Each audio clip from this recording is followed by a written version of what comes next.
This is going to be more of a cybersecurity lab where we're going to remediate a real vulnerability. So I've been waiting to get to this part in the series. But before we get started, I want to thank our sponsor, Cybertar. They're the ones who provide us access to the Tenable tenant.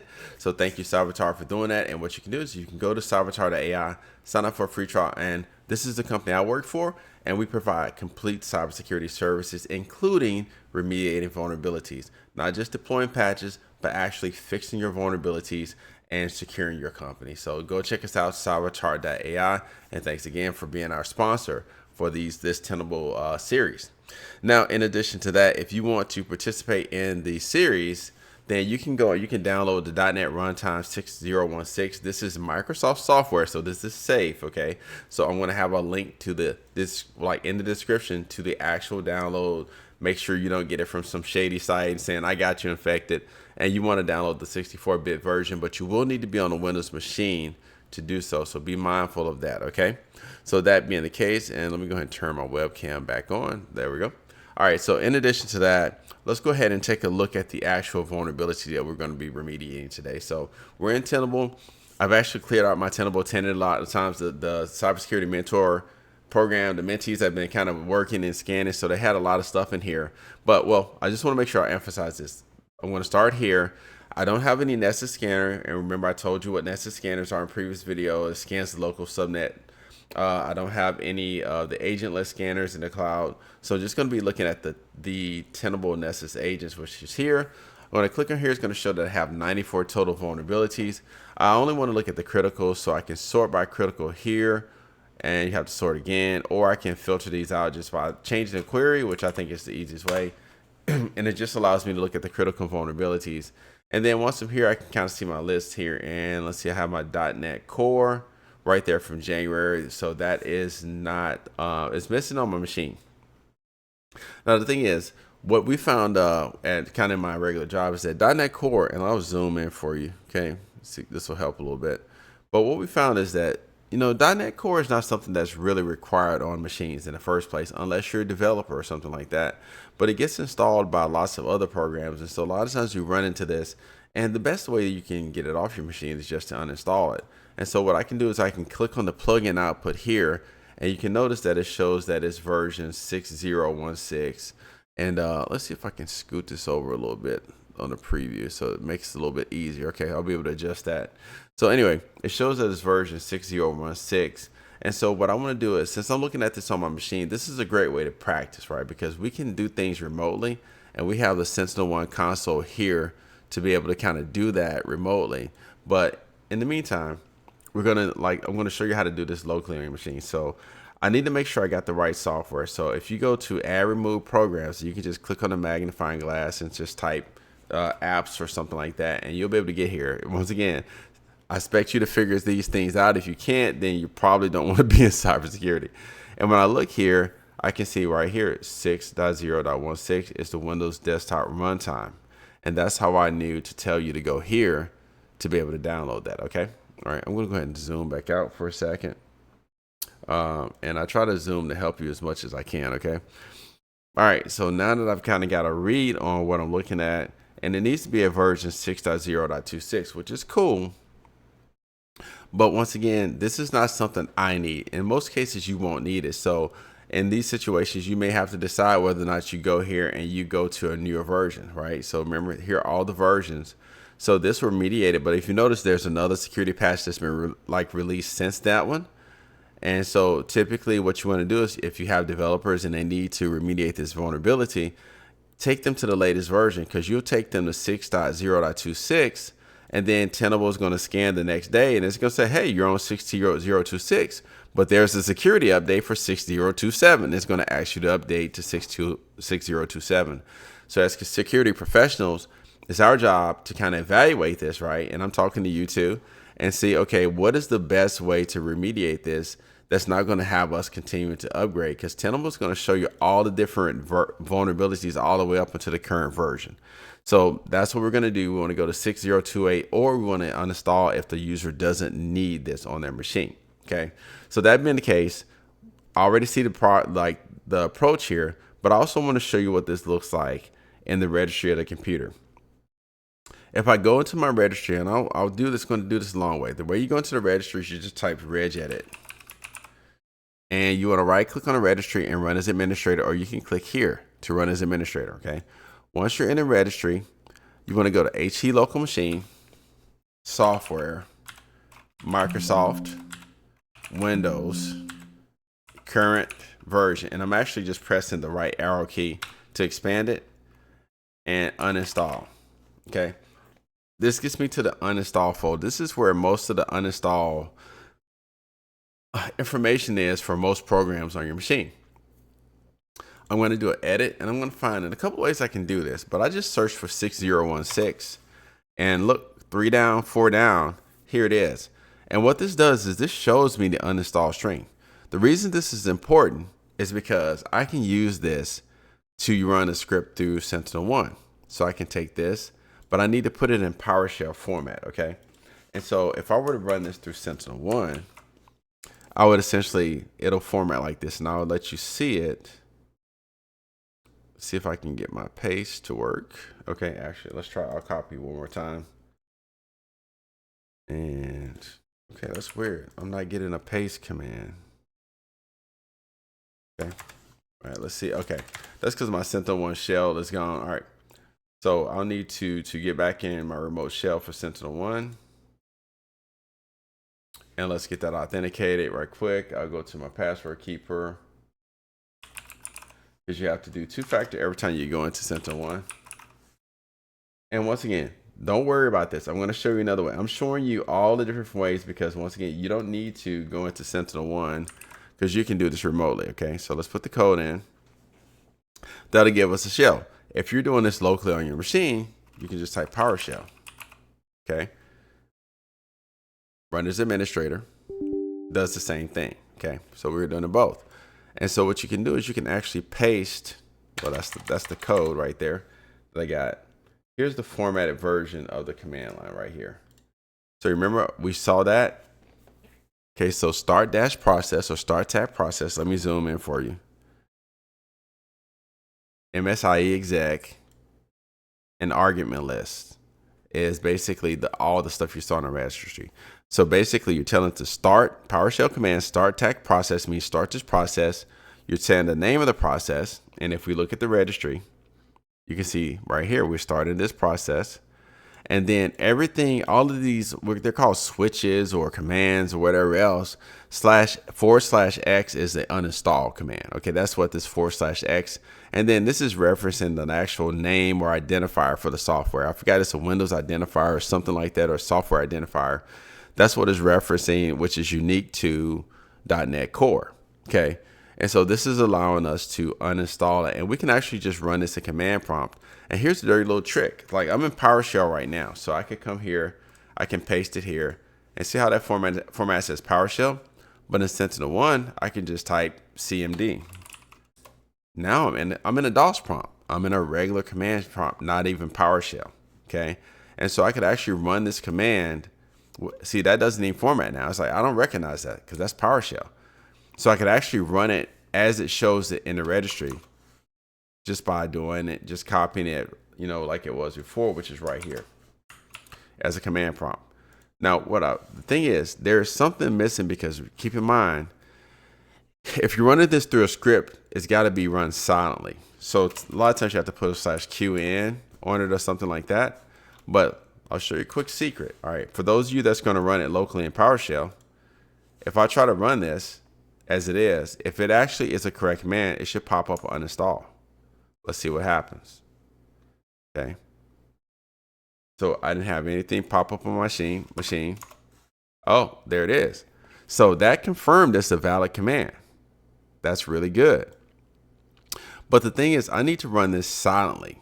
Now, if you're on a machine, say for instance, you're on the help desk, or you can hand this over to a help desk, then we've identified where it is. So they can simply just go here and they can click on it and they can just uninstall it from here, right? You know what I'm saying? Which is cool.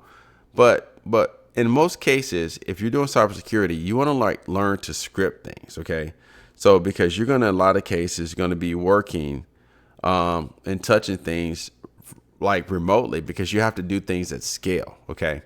So that being the case, that may not be the easiest option. So if I go back here, like we got it to pop up, we got the uninstall command, so we know that works. That's all good. We want to install it. We can click yes. But let's see if we can actually get it to run. Now, for those of you doing it locally, let's just put a space /QN for quiet, no restart, no user interface. Wait, quiet and no user interface. And when I press this, in theory, it should remediate the vulnerability. Now, if I was doing it at work, I wouldn't be on my local machine. I would actually be running this through Sentinel-1. So let's go back to Sentinel-1. I'm in a DOS prompt. I need to exit the DOS prompt. Okay. And I'm going to paste the command here. And I'm going to run it. All right. So I don't know why. Like, this is me, like as if I'm working on a machine across the globe somewhere. Okay. Trying to get rid of this vulnerability. Now, what I'm going to do first is let's go here. 6.0.16. Is it still here? Looks like it is still here. So it doesn't look like that worked. Okay. Let's look at the registry.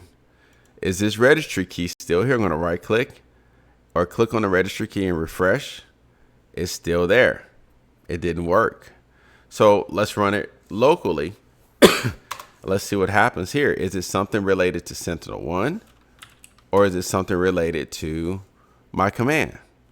So I know the command works, but when I do a /QN, it didn't.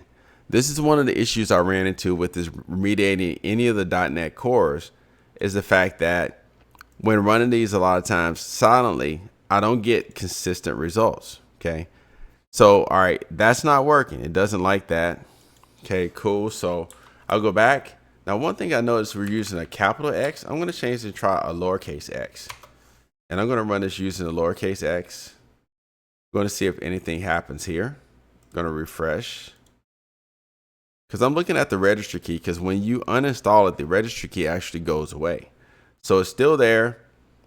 It's still here also, hasn't disappeared. Okay. So that means I've got something that's in my syntax that's not allowing this to run silently. And by the way, I do see this a lot of times. This is not the first time I've seen this. I've actually worked on this vulnerability quite a bit. Only other thing I can try is like, okay, maybe I'll try put a space between that, run that. Did that make a difference? And we can see it behind here. So it'll disappear from here when we get it.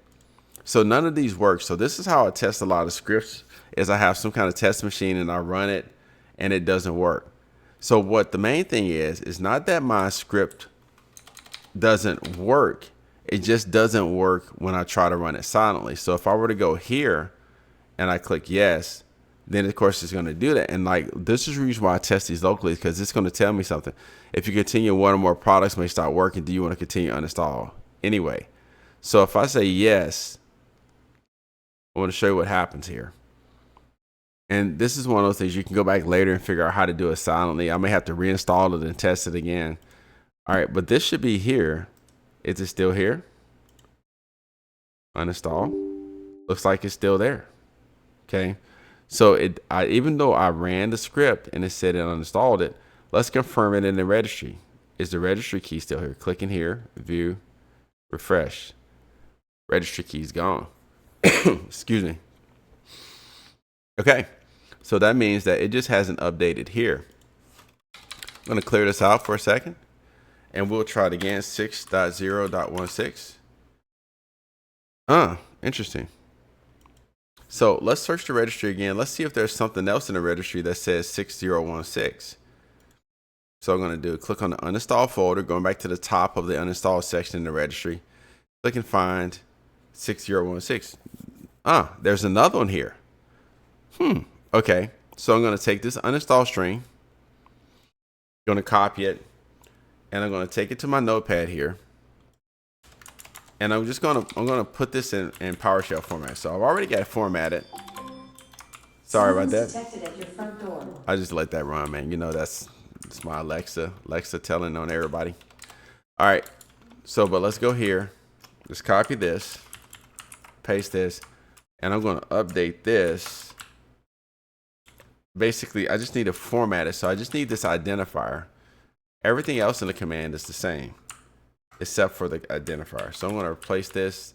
I didn't have to copy the brackets. You know what I'm saying? I could have just copied what was inside the brackets. Okay. So now I got a newly formatted uninstall command. I'll try this again. Maybe we'll see if this one works. Okay, because there was a dependency. So I'm going to run this through Sentinel-1. Okay. And then I'm going to look at the registry key because these run pretty fast. View, refresh. Did it work? It did not. Okay, so this is another one. Same thing. I'm going to take it to my local PowerShell. Open this up. CLS to clear my screen. Paste it. All right, interesting. So I'm going to take the QN off because once again, I want to see what the behavior is. All right, do I want to uninstall this product? Going to choose yes. All right, so you're saying something about a dependency. All right, and so when I finish running that, looks like that might actually have gotten it. So I'm going to backspace a little bit, 6016. Still showing something here. All right, so let's look in the registry again, right? Because that may just take a second to update. When I click view and refresh, it went away. But lo and behold, oh, it's not showing it anymore. That's actually Rode. That's my Rode Rodecaster software and whatever that is. So I'm going to search again for 6016. And do I have another one? You can see I'm down further. I have another one. So I have another uninstall string for .NET. This is related to the 6016. So I'm going to take this and I'm just going to drop this in PowerShell. And I'll try it. Let's see. I'm in PowerShell, but I'm going to do CMD to go command prompt. Just going to paste it regular. It works like that too.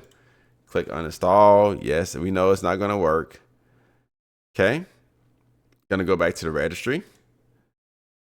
Going to cancel here. Going to view, refresh. It's gone. Pretty good. Okay. All right. So we're going to do edit and find. That's the actual Sentinel-1 agent on my machine. And lo and behold, we've got the runtime. So and by the way, .NET has multiple packages. So what I'm showing you is how when you're trying to get rid of .NET Core 6016, you got all these different packages that you have to. Now I'm going to try this. Watch this. This is in Sentinel-1. Oh, I think the command. Oh, I think there's a command I can use. Hold on a second. Let me try this. I remember this. Let's see if that actually works. See, the thing is, a lot of times you have to search for a specific like uninstall command related to different software. And nope, it's still there. All right, so I'm just going to run this the same thing. Just going to run this without the quiet switch. As is, it's going to say this program must install, yes, and it's going to cause other programs to break. And when I do that, that should be it. And I click review and refresh in the registry. So we're getting down the list pretty good. View, refresh, and notice it'll jump to the next thing because that registry key no longer exists anymore. Okay. So at this point, I'm going to go back to the top of the uninstalls. HP local machine software, Microsoft Windows, current version, uninstall. Make sure you remember where this is. This registry key is very important.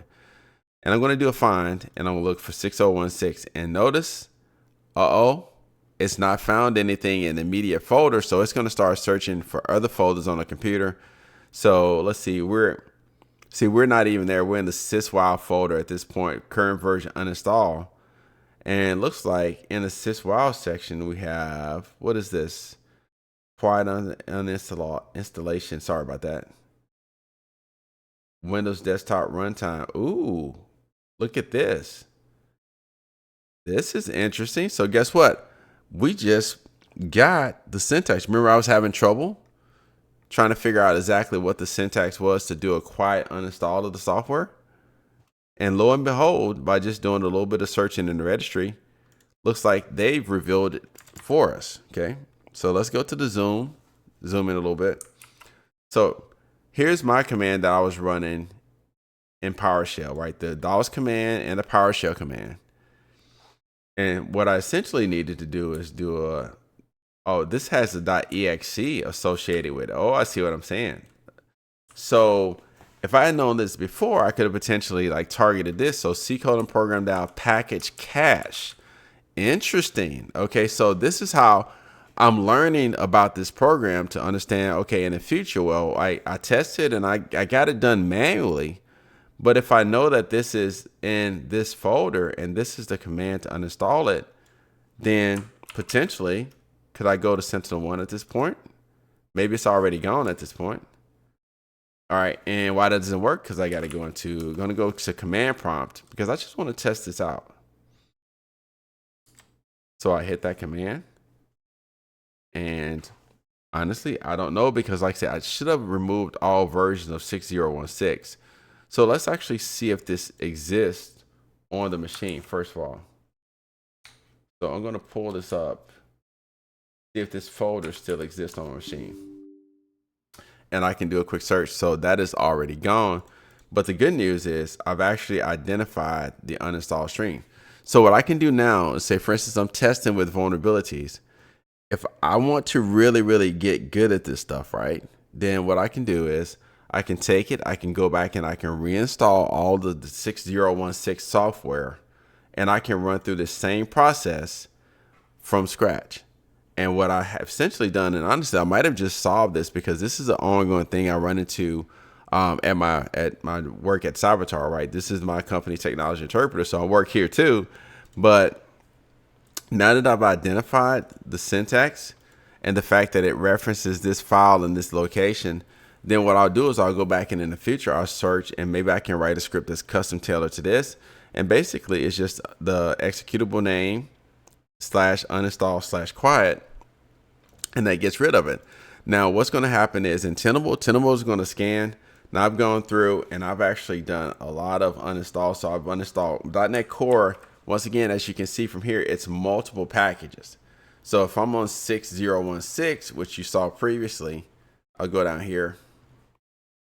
So I've got the SDK, I got the ASP.NET Runtime, the .NET Runtime Desktop Runtime, the .NET Runtime 616. So you have all of these different software packages. So you can have at least 4, maybe 5 of these for .NET Core that you'll need to uninstall. So I've essentially showed you how to get the uninstall string for these. I've showed you how to run it locally using PowerShell. I've showed you how to run it through Sentinel-1 or any other remote tool that supports PowerShell and scripting and stuff like that. You can run it through Microsoft Intune or anything like that. There are options that for anything that lets you have access to the machine remotely to run this, or even remoting into the machine using the TeamViewer, GoToAssist or something like that, and then actually running it, you know, locally. Either way, I've showed you all the options. Now let's see if this is finally updated, right? So I'm going to close this and I'm going to go here and going to search and do add remove programs, which is essentially right here. That gets me back in there. And then I'm going to look for 6.0.16 and I don't have anything. So it looks like I may have had to close that out for it to work. But that being the case, this is a 23-minute video. I told you this is more of a lab. You can do this at home, folks. This is real vulnerability management. You don't have to. Now, when it comes to, I want to do a video talking about Security Plus and stuff like that. My opinions about that. I'm not anti-Security Plus. And honestly, most companies are going to require you to get it. But the thing is, you don't get this kind of stuff in any of the training. So subscribe to my channel if you're still here. I mean, you watched 23 minutes. You might as well sub at this point. And I'm going to keep providing you value. And hopefully with enough effort from your part, and I'm going to continue, and feedback from you all, will get you a job in cybersecurity or maybe help you to advance your career if you're already in cyber. Thanks for watching.